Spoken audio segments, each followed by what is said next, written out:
Hello, my name is Sonali and I welcome you all to this week's Sunday special episode of Around the World in 7 Days. There is an old saying that enemy's enemy is a friend. But if a friend meets an enemy, then what would you call it?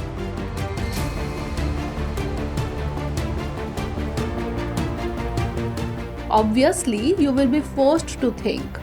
In fact, India's very old friend Russia is seen coming very close to India's neighbor and rival country China. Although the proximity between these two countries was already there, the rapidly growing closeness between Russia and China after the Russian attack on Ukraine has attracted the attention of the entire global community. On the other hand, India's proximity to America is also increasing. In such a situation, all kinds of questions are being raised regarding the relations between India and Russia. These questions include whether Russia will leave India under pressure from China, whether Russia can go against India if given a chance. If this happens, India's national interest will be hurt.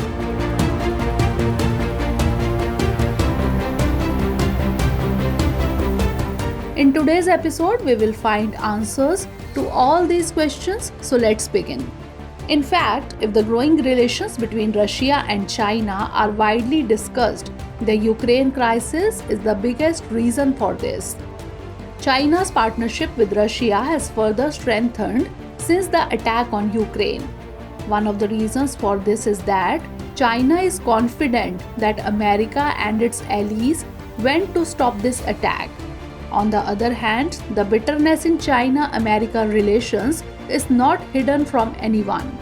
China is often at loggerheads with the US over the trade war, the battle for supremacy in the Indo-Pacific, and America teaching democracy to China. In such situations, China always tries to overtake the Western world, including America. Whether it is about the global order or the economy, China wants to counter the Western world. These efforts of China also bring Russia closer to it. This essentially means that Russia's partnership with China is largely, if not all, about containing America and the West. Because of all these reasons, China is no longer considered a neutral country in the Ukraine crisis. It has clearly crossed over into the Russian camp. Recently, Chinese President Xi Jinping's visit to Moscow was a hallmark of this. This is being seen as an important shift in the international equations. But that's not all. Russia has clearly become the junior partner in the Sino-Russian partnership. We are saying this because where on one hand, China is supplying weapons to Russia, on the other, it has increased the import of natural gas from Russia by 50%. A gas pipeline from Russia Arctic gas field Yamal via Mongolia will reach China, which will be the second longest gas pipeline.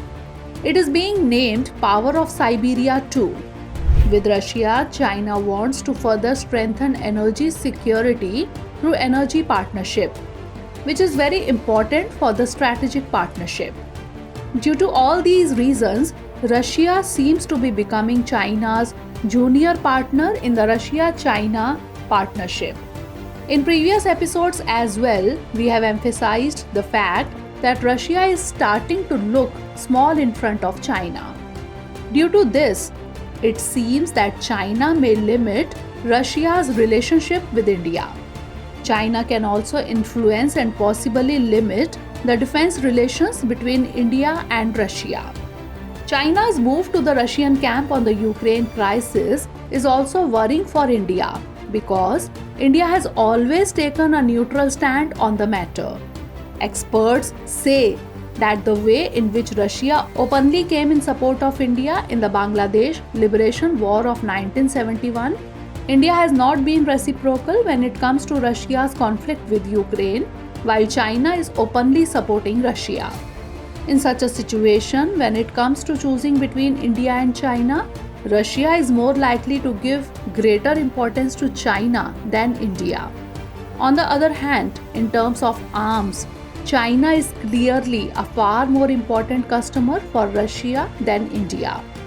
This is the reason why Russia sells some of its more advanced platforms to China but not to India. These include the Sukhoi 35 fighter aircraft and the S-400 system. However, a few years after selling it to China, Russia exported S-400 systems to India as well. Experts say that the BrahMos missile, jointly developed by India and Russia, has not been sold to any country for many years. While the developing countries of the world have repeatedly expressed their willingness to purchase these missiles, it is being said that Russia was not willing to sell the missile to any country that could use it against China. This is the reason why the possibility of export of BrahMos is getting hampered for years. Beyond this, it is often overlooked that Sino-Russian exchange has also strengthened India's other rivals, such as Pakistan. It is widely believed that Russia favors India over Pakistan when it comes to security ties as well as political ties. But Pakistan has no longer remained a country with which Russia has no security cooperation. In the last few years, Moscow has started conducting joint military exercise with Islamabad, and more importantly, it has sold military helicopters to Pakistan, which were also used in military operations. China is aggressive in its policies against India. Time and again, it has raised border disputes with India. It is a matter of grave concern if China chooses to force Russia on issues related to India. India is mainly dependent on Russia for defense-related requirements, and in such a situation, it is feared that China can restrict the defense supplies coming to India from Russia. A more pragmatic approach suggests that a country cannot continue to live only on the basis of memories of the past. It was in fact the Soviet Union that supported India in 1971 and remained neutral in the Indochina War in 1962. Back then, the Soviet Union did not have any special closeness with China or Pakistan. Since the Soviet Union has now become Russia, its partnership with China has grown beyond borders. Also, Russia's relations with Pakistan are getting stronger. In such a situation, it is not difficult to guess that if there is a war between India and China, then with whom Russia will be.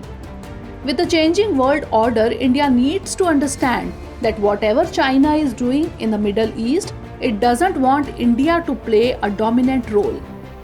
Along with China, Russia is also playing its part in West Asia.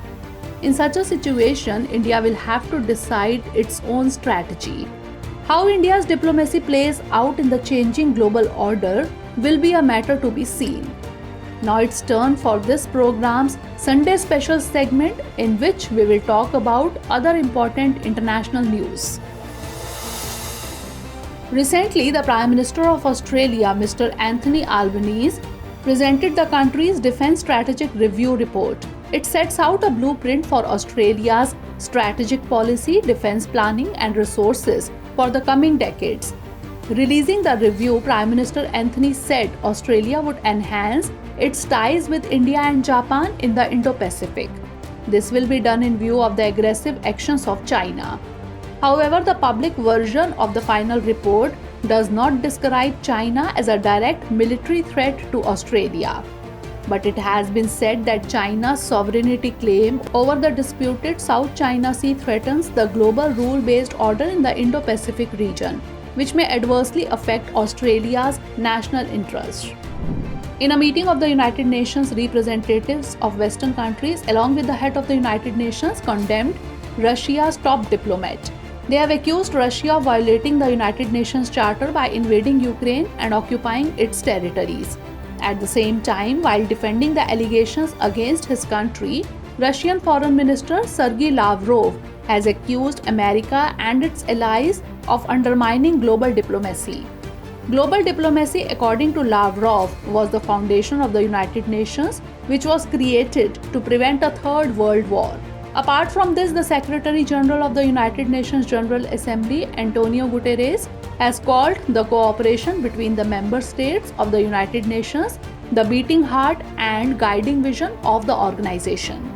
At the same time, he warned the Security Council that global cooperation is under the greatest strain since the creation of the United Nations in 1945. On the other hand, Chinese President Xi Jinping spoke to President Volodymyr Zelensky on the phone for the first time after the attack on Ukraine. During this, he talked about mediation between Russia and Ukraine for a ceasefire and a political solution. At the same time, Jinping mentioned his peace proposal that he presented on the anniversary of the Ukraine attack. In this conversation, he further said that dialogue is the only practical way forward. He also talked about sending a special envoy to negotiate a ceasefire.